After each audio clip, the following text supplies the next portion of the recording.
Assalamu alaikum wa rahmatullahi wa barakatuh, and welcome to season 2 of Peaceful Mind, a place where we heal through culture, faith, and conversation. Assalamu alaikum, Munira. Walaikum salam, Mariam, and assalamu alaikum to all our guests. So exciting that we've reached season 2, alhamdulillah. We are so grateful for the Alhamdulillah. opportunity to, talk to people and have these conversations. We've had some amazing conversations in season 1, hey? We have. I sometimes still, go back and just listen. I think it was such an important start to the conversation. Just making a place for this kind of discussion in the Muslim community. I think sometimes we want to make sure we are, doing things the right way, and that we're not doing anything that is not aligned, with our Islamic values. And so I think for me, season 1 really helped just um, uh, validate the importance of having these conversations about mental health within the Muslim community. And a lot of Islamic scholars who we had on the podcast, and so grateful to all of them for their time and for sharing from their knowledge and for having these important conversations. And actually, every single one of them really valued the space and enjoyed the conversation as well. So that was great to hear. Um, It was. I think it was yeah, also good to hear how much people who were listening to the podcast, how much they also enjoyed and valued the conversations. And absolutely. I think for me, this is really why we started the podcast, was so that it can be a place where we can share, our knowledge and expertise, and share the knowledge and expertise of others to Mm, benefit the Muslim community. I mm, think for myself as a clinical psychologist, and for yourself as an occupational therapist, a lot of what we've learned and what we've studied in our own disciplines has helped us, mm. navigate some difficult stuff in our own lives. So we wanted to share that with the community. Mm, mm.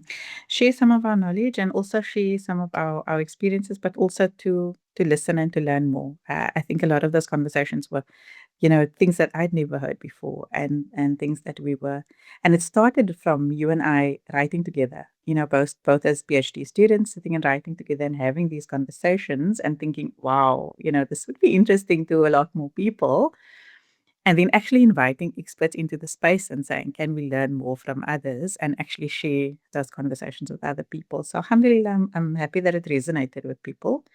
But you and I are both always open to learning. So, Definitely. you know, I mean, uh, I I always tell people when they ask about why I'm in teaching, I say because I love to learn. That's why I'm in teaching, 100%. because I feel like in that space you always learn, and so you get these kind of opportunities where you get to learn from different people. And yeah, there's you can never know enough, the Yeah. eternal scholars. Yeah, yeah, lifelong learners. I said the same thing. Like the thing I love most about my job is that I get paid to learn. That's it's like, what more do you want? Definitely, alhamdulillah. Alhamdulillah. Yeah. Yeah. Yeah. So So yeah, yeah. we've had positive feedback from the community and Mm. people just like WhatsApping us and sending us messages on Instagram and on our various platforms. But then we've also had the opportunity to present in an academic space as well. Maria, I'm very grateful to Yes. you for also doing that internationally. Alhamdulillah.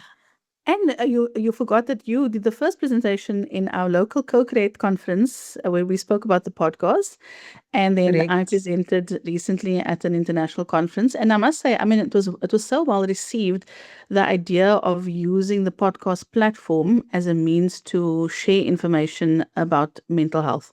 And I think for us, it's about sharing information, and sharing expertise, but also it's a space um, where people can see that we all share similar experiences. I think the one of the biggest things that we try to do with mental health is to normalize our experiences that we have, because often when you're isolated, when you're on your own, you think that it's this big thing, it's something that only I'm dealing with, and it makes sometimes it can make us feel like there's something wrong with us, that we having these experiences. But with these kind of platforms, and you listen and you see that actually there are so many people who are sharing some of these experiences, and then we share also what helps with navigating these experiences. So I think it becomes a Mm, space where we can normalize, we share information, but at the same time we try also our best to also share um tips and things that people can implement into their lives. Yeah, and I think that the shame and the guilt are two really big issues, right? As someone Yeah, who's been struggling with depression myself, I started with postnatal depression after my third child, and then just kind of, as I went through treatment, realized, but actually this thing runs in my family. It's actually not just me. We're just not yeah, talking about it. yeah, We're not talking about it. And but it can be very lonely when you're not talking about it. And when definitely, you're sitting with shame and guilt, it's even more difficult to talk about it. So exactly, yeah, just I mean, one of the things that really struck me in season one was so many guests raising the Prophet Prophet's year of sadness absolutely, yeah, and framing that as depression, because actually the clinical diagnosis for depression is this feeling. One of the things is a feeling of sadness for more than 2 weeks. And in fact, he had that feeling of sadness for a year. but a whole So year. yeah, so I mean, this was I the think best it's of creation. mental Yeah. health conditions and struggles, or sometimes it seems very far removed from us. And I think, Mm, media doesn't help much in terms of how it's portrayed it in movies and things like that. And so it's been sensationalized, and so we see it as something, and it's, we don't always get an accurate view of it in media.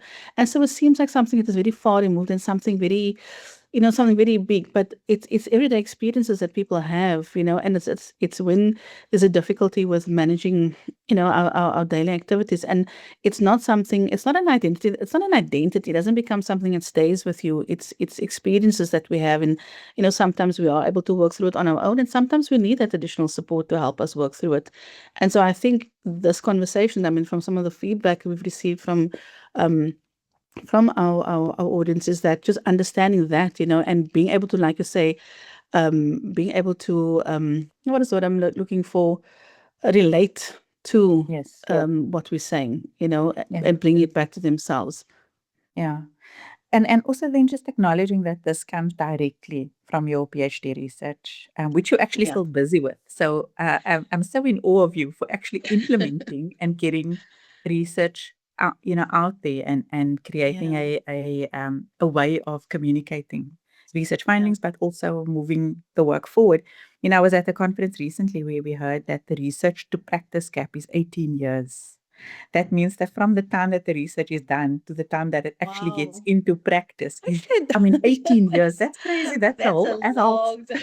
That's a That's, long time. from baby to adulthood. I mean, yours is alhamdulillah, like Alhamdulillah. immediate, like you're making an Yeah, effort. And I mean, technology does help us with these yeah, things, but definitely. we're not always that good at using the platforms that we have available. I mean, Yeah. you and I are both in our 40s. We didn't grow up with podcasts. Not at all. Not at all. And I mean, it's from attending a conference and attending workshops that I got the idea the first time. But creating a space, sometimes it's difficult to find spaces. It's still a little bit difficult sometimes to find spaces to talk about mental health in our Mm. community. And so I remember one of the talks I attended spoke about creating your own space. And then, seeing this, then learning about podcasts and things, and like, okay, this is a space that one can create, because it's a lot less structured, a lot less rigid, a lot less rules. So this is something one can actually tailor for whatever it is, the conversation that you want to bring to the table. Yeah, and I think for me also, when we do research, we know we're often going to our community, and my research, I went to my community, different stakeholder groups, but all from the community, and I wanted to be able to give back, Mm. because they shared their time, and their stories with me, and I wanted to give back to, like, just to show my appreciation also for what they shared with me. And I think, just thinking, but I think, one doesn't realize how much talking to others helps you think about, ideas about how you can work with with your own work. And I think talking to people like you and other colleagues, and being at the this conference that I attend quite often, the Muslim Mental Health Conference, just thinking about how do I take this back to the Muslim community? How do I, whatever I'm learning, whatever I'm thinking, these realizations that I'm having, how do I take it back to the community so that they can also benefit? And alhamdulillah, here we are. Yeah, sure. And now we're at season two. So, Season two. yeah, so we've changed a few things up for season two. In Really? season one, yeah. So season one was very much more general. around mental health in general and how it relates to Islam. And we had Muslim scholars, Islamic scholars coming on onto the show, and one at a time. And this time we've decided no, we actually want two guests because Yeah. there are so many brilliant, knowledgeable people in our community, and we wanted to really share some of their work and learn from them on a Yeah. broader scale. And we also have more variety in the people who we've invited and their Mhm. backgrounds. Yeah. Um, so we've got I think psychologists, must. we've got occupational Yeah. therapists, we've got a dietitian, a doctor, we've got Islamic scholars as well. Mm. Nice variety of people who we can learn from. And then we have a And we team. we even have a cybersecurity expert. Oh, correct. We have a cybersecurity expert. Yes. Yeah. I mean, I want to also just acknowledge our guests. I mean, from season one, we had the Islamic scholars and the psychologists, on the episodes, alternating, and then season two, the variety of guests that we have. I just want to acknowledge because Mm. Alhamdulillah, like I said, we've got all this expertise in the Muslim community. So it's so amazing that we didn't have to go far, to find No. people to come on board. And what I appreciate most is that they were all willing to come on board, all willing to offer up their time and to share the knowledge and the expertise with us. I'm really so grateful for that. So I want to just a shout out to all our guests that we have on all of the episodes. Like we really value and we really appreciate the time that they shared with us. Yeah. Really convincing, hey? I think sometimes it was difficult to schedule times that align because everyone is busy. And of course, people who are doing, involved in these things tend to be more busy Yeah. than Yeah, the general literally. person. Alhamdulillah, we're very grateful for that. And now you're coordinating also four people because it's the two Yeah, of us that and is two probably guests. the most difficult part. The most difficult part. So we've got two guests in each episode. And another thing that we realized from season one was that we tried to keep the episodes short, but it often felt like we were just getting into the Yeah, conversation and then we were needing to close. when it was down too close. Yeah. Yeah. So we So we decided to have, let it run a yeah, little bit longer a little this bit time. longer. Yeah. Mhm. And I mean, I hope that, and I think we invite, obviously, we invite feedback from our listeners because we're trialing, we're looking at what works and what doesn't work. And so we're trying to you know, present it in a way that will hopefully work. But we obviously we value feedback, and we encourage our listeners to share questions. Perhaps I mean I think it's not a podcast where we're taking calls, and so there might be questions that people have, and so I mean we'd be really grateful if people can leave their questions on either on our social media or direct messages on one of our social media platforms.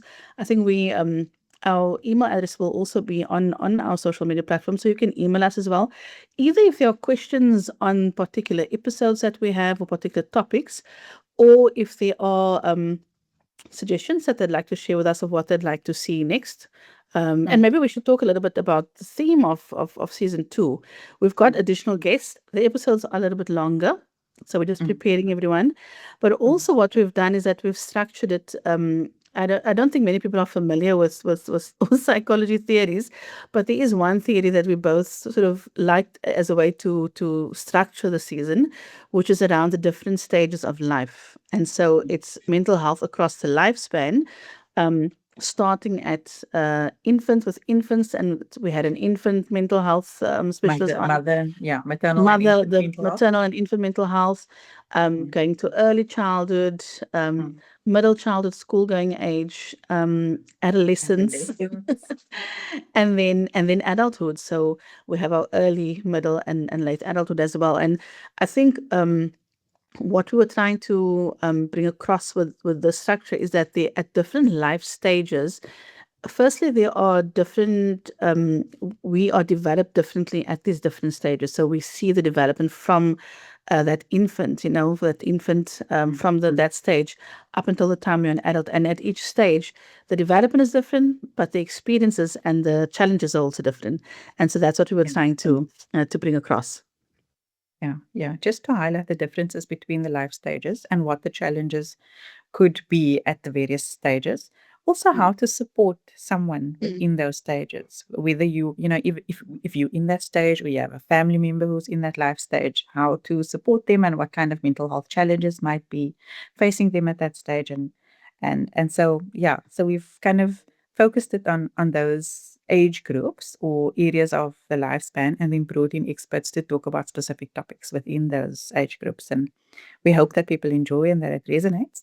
But yeah, with the feedback, it would be useful to hear if there are other topics that people want to hear about, but also if there are guests, if there's a specific person that you think, now this is a person who would Yeah. be really good to talk about something in the field of Muslim mental health. We would love to hear that. So, you can post a comment, would be great to get some conversation going. But if you want to DM us, that's also absolutely fine. Yeah. Send us a private message. I'm just thinking now, I think sometimes when we think about mental health, we think about it um, specifically with like psychiatric conditions, right? But mental health, it's so broad, and we have different. I mean, there's I think even just like the first thing that comes to mind is health and mental health. I think many people don't realize the links between your mental health and your physical health and how they can influence each other. I mean, Munira, your work also, you work with pain and mental health, so there's so many different ways that the conversation can go when you're talking about mental health. And so this is why we're encouraging people, if there are topics that they would like us to get into, like you said, guests that they would like to nominate, perhaps, we definitely welcome the feedback. And if there are any questions on specific episodes, please do post them on the episode so that we'll try our best to to respond to those questions, inshallah. Yeah, we might even get our guest experts to come in and assist with Yeah, those to come back. questions. I think they've enjoyed our company. They'll definitely come back if we answer them. Mariam's very good at helping before you do things. Alhamdulillah, wish you the barakah. Exactly. Yeah, I know. It's been a really interesting recording. We almost done with recording season 2, and it's been really interesting having these conversations with different people from different backgrounds, Yeah. but also around different life stages. So I hope people enjoy it. But yeah, we are our niyyah is there. We hope the execution is there. But if it's not on point, then let us know, and we'll tweak Yeah. and we'll improve, inshallah. Inshallah.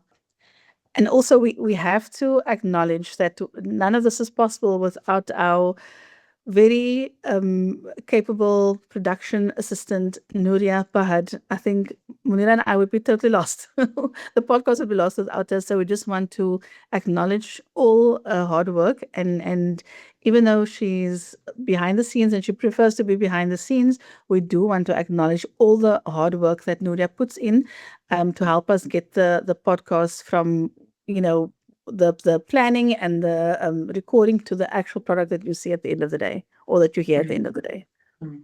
And we appreciate the perspective that Nuria brings. Nuria is a little bit younger than us. She's also a student of psychology, and she's doing with our social media marketing. She's a little bit more clued up on what younger people are looking for and what the podcast should look like. So we're very grateful for that perspective, Nuria.